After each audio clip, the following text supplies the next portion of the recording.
दोस्तों, प्रेगनेंसी एक universal experience है, लेकिन जिस प्रकार प्राचीन मिस्र में इसका अनुभव किया जाता था, आज के एक्सपीरियंस के मुकाबले तब तरीका थोड़ा अलग था। आर्कियोलॉजिस्ट्स के कामों के लिए उन्हें धन्यवाद देना चाहिए, क्योंकि उनके वजह से ही पता चल पाया है कि प्राचीन मिस्र की औरतों की प्रेगनेंसी एक्सपीरियंस कैसी थी और उनके पति उन्हें किस तरह की फैसिलिटी प्रोवाइड कराते थे। तो आज की इस वीडियो में हम यही जानने की कोशिश करेंगे कि आखिर आर्कियोलॉजिस्ट ने प्राचीन मिस्र की औरतों की प्रेगनेंसी के बारे में क्या बताया और क्या डिस्कवर किया है। तो चलिए बिना समय गंवाए इस वीडियो को शुरू करते हैं। दोस्तों, चलिए सबसे पहले ये समझते हैं कि मिस्रवासी प्रेगनेंसी को डिटरमिन कैसे करते थे। सबसे शुरुआती नॉन प्रेगनेंसी टेस्ट में से एक टेस्ट प्राचीन मिस्र में डेवलप हुआ था। इस टेस्ट में जौ या फिर गेहूं के दानों पर यूरिनेट यानी पेशाब करना और फिर उसे ऑब्जर्व करना कि उसमें अंकुर आया है या नहीं, ये चीजें शामिल हैं। अगर बीज अंकुरित हैं तो ऐसा माना जाता था कि औरत प्रेग्नेंट है। हालांकि ये टेस्ट पूरी तरह से एक्यूरेट नहीं था, लेकिन प्रेगनेंसी पता लगाने के लिए ये सबसे शुरुआती प्रयासों में से एक था। वहीं मिस्रवासी ऐसा मानते थे कि देवी आइसिस गर्भवती महिलाओं की प्रोटेक्टर थी और वो उन्हें सेफ और उनकी हेल्दी डिलीवरी में मदद करती थी। उनका ये भी मानना था कि फीटस एक पवित्र जीव है और उससे आदर के सहित व्यवहार करना चाहिए। मिस्र की प्राचीन प्रेगनेंसी टेस्ट एक मेडिकल टेक्स्ट में डिस्क्राइब किया गया था, जिसे एबर्स पैपिरस कहते हैं और जो करीब 1550 ईसा पूर्व के आसपास लिखा गया था। पैपिरस में अलग अलग तरह के मेडिकल रेसिपीज और ट्रीटमेंट शामिल हैं, जिसमें प्रेगनेंसी के लिए कुछ इंस्ट्रक्शन भी दिए गए हैं। अगर आपको जानना है कि क्या कोई महिला प्रेग्नेंट है, तो प्राचीन मिस्र की प्रेगनेंसी टेस्ट के अकॉर्डिंग आपको इस प्रोसेस को फॉलो करना होगा। 3 जौ के दाने लीजिए और 3 गेहूं के दाने लीजिए और उस पर महिला को यूरिनेट करने दीजिए। अगर जौ उग आया तो इसका मतलब वो महिला बेटे को जन्म देगी, और गेहूं उग आया तो वो बेटी को जन्म देगी। वहीं पर अगर दोनों में से कोई भी अंकुरित ना हो तो मतलब बच्चा पैदा नहीं होगा। वैसे है ना कमाल का टेस्ट प्रोसेस। दोस्तों, प्राचीन मिस्र की प्रेगनेंसी टेस्ट हमेशा एक्यूरेट नहीं होता था। फॉर एग्जाम्पल, अगर महिला ने हाल ही में रिलेशन बनाया था तो भी जौ और गेहूं अंकुरित हो सकते हैं, भले ही वो प्रेग्नेंट ना हो। टेस्ट की एक्यूरेसी महिला की प्रेगनेंसी के स्टेज सहित कई फैक्टर्स पर डिपेंड करता था, जैसे एनवायरनमेंट का तापमान और सीड्स की क्वालिटी। हालांकि प्रेगनेंसी को डिटरमिन करने के लिए ये टेस्ट अभी भी सबसे शुरुआती प्रयासों में से एक है। इसके अलावा ये प्राचीन मिस्र वासियों की सबसे सरल टेस्ट है। प्राचीन मिस्र की मेडिकल टेक्स्ट्स में प्रेगनेंसी टेस्ट्स के अन्य रेफरेंसेस भी हैं। फॉर एग्जाम्पल, एक मेडिकल टेक्स्ट में मॉर्निंग सिकनेस के बारे में डिस्क्राइब किया गया है और वहीं पर एक दूसरे टेक्स्ट लेबर पेन को कम करने के बारे में डिस्क्राइब किया है। वो टेक्स्ट प्राचीन मिस्र के मेडिकल नॉलेज की एक झलक प्रदान करते हैं। इसके साथ ही उसमें प्रेगनेंसी को लेकर उनके अंडरस्टैंडिंग के बारे में भी बताया गया है। दोस्तों, आइए अब जानते हैं कि प्राचीन मिस्र की औरतें प्रेगनेंसी के दौरान क्या करती थीं। वैसे इस सवाल का कोई एक जवाब नहीं है, क्योंकि प्राचीन मिस्र की महिलाओं के एक्सपीरियंसेस उनके सोशल स्टेटस और लोकेशन के आधार पर वेरी करता होगा। हालांकि हमें पता है कि प्रेगनेंसी के दौरान प्राचीन मिस्र की महिलाएं कुछ प्रैक्टिस फॉलो करती थी। फॉर एग्जाम्पल, वे खुद की और अपने अनबॉर्न बेबी की सुरक्षा करने के लिए ताबीज पहनती होंगी।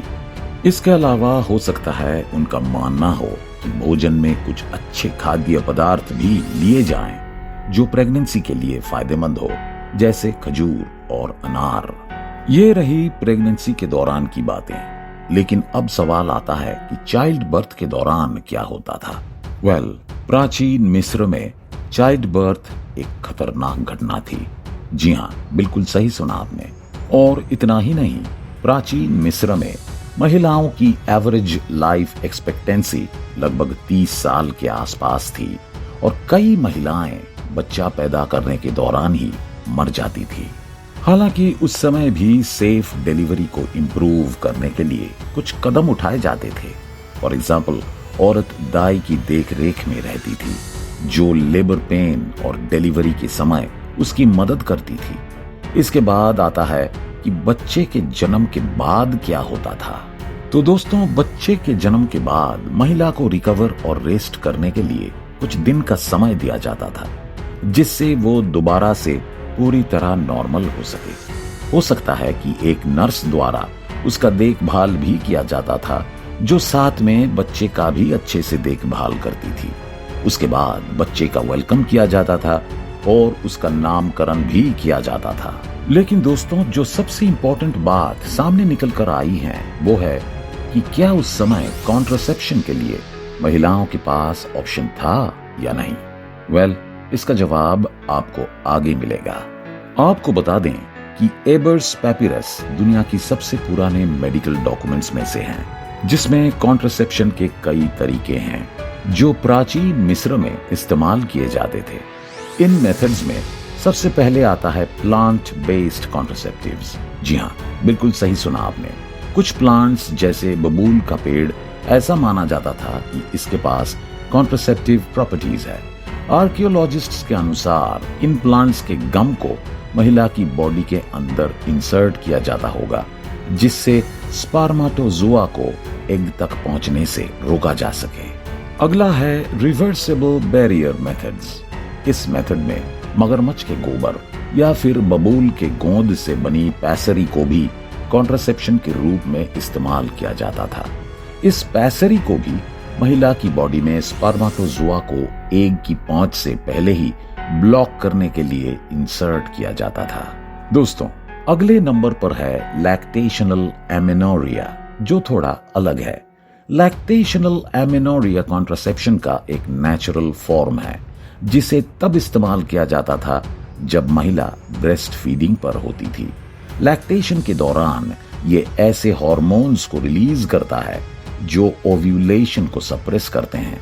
इसका मतलब कि जो महिला ब्रेस्ट फीडिंग पर होती हैं, उसके प्रेग्नेंट होने की संभावना कम हो जाती है। वैसे ये जानना बहुत जरूरी है कि कॉन्ट्रासेप्शन का ये मेथड हमेशा इफेक्टिव नहीं होता था। हालांकि उस समय अवेलेबल सभी मेथड्स अच्छे थे, क्योंकि तब मिस्र वासियों के पास बस यही कुछ तरीके कॉन्ट्रासेप्टिव के तौर पर थे। आपको बता दें कि कॉन्ट्रासेप्टिव का कॉन्सेप्ट प्राचीन मिस्र में पूरी तरह से नहीं फैला था। इसका इस्तेमाल तो बस वही महिलाएं करती थी जिन्हें और बच्चे नहीं चाहिए थे, या फिर वो जिन्हें प्रेगनेंसी के हेल्थ रिस्क का डर था। हालांकि कॉन्ट्रासेप्शन का इस्तेमाल करना मिस्र के इतिहास में बाद के समय में तेज हुआ। इसके बाद आता है कि आदमियों का अपनी वाइफ की प्रेगनेंसी के दौरान क्या रोल था। प्राचीन मिस्र में जब किसी आदमी की वाइफ प्रेग्नेंट होती थी, तब उसका रोल उसके सोशल स्टेटस और वेल्थ के आधार पर वैरी करता था। हालांकि उस समय आदमी से कुछ जनरल एक्सपेक्टेशन होते थे। प्रेगनेंसी के दौरान आदमी अपनी औरत के फिजिकल और मेंटल जरूरतों को पूरा करता था, जिसमें फूड, क्लोथिंग और रहने के लिए अच्छी जगह शामिल है। इसके अलावा इस दौरान उसको सपोर्टिव और अंडरस्टैंडिंग होने के लिए भी उम्मीद जताई जाती थी। दोस्तों, इतना ही नहीं, अगर उसकी पत्नी को मेडिकल केयर की जरूरत पड़ती थी तो आदमी से ये आशा रखी जाती थी कि वो उसे अच्छी सी मेडिकल फैसिलिटी भी प्रोवाइड करें, जिसमें डॉक्टर से कंसल्ट करना, दाई को बुलाना या फिर उसे हर्बल रेमेडीज देना शामिल है।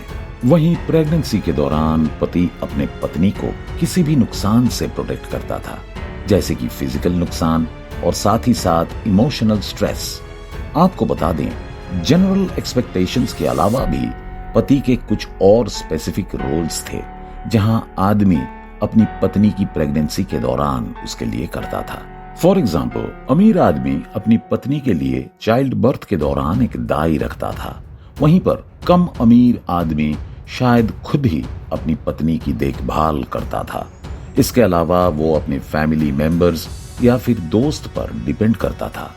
दोस्तों, यहाँ पर कुछ एग्जाम्पल हैं जिसमें आदमियों ने प्रेगनेंसी के दौरान अपनी पत्नियों का देखभाल किया था, और उसमें सबसे पहले आता है फिरौन एखनाटन।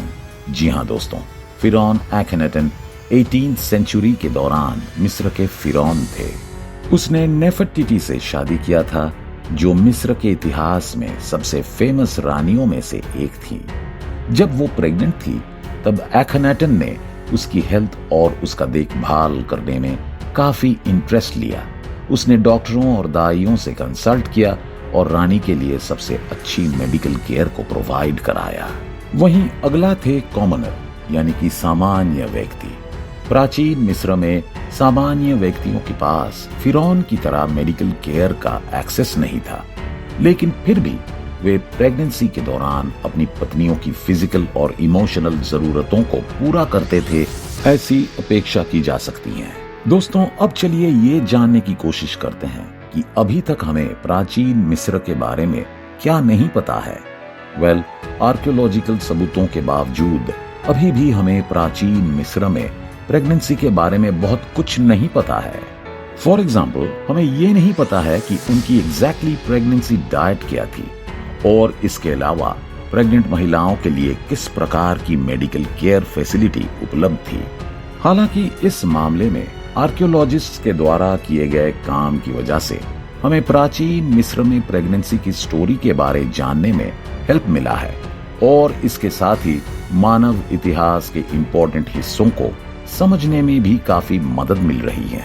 आखिर में हम यही कह सकते हैं कि आर्कियोलॉजिस्ट्स के वर्क की वजह से ही हमें प्राचीन मिस्र में प्रेगनेंसी की एक झलक मिली है, जिससे हमें पता चला कि मिस्र की महिलाएं अपनी प्रेगनेंसी को कैसे डिटरमिन करती थीं, और प्रेगनेंसी के साथ चाइल्ड बर्थ के दौरान वे कौन सी प्रैक्टिस फॉलो करती थी। दोस्तों, वीडियो कैसा लगा कमेंट करके जरूर बताएं। उम्मीद करते हैं कि आपको ये वीडियो पसंद आई होगी।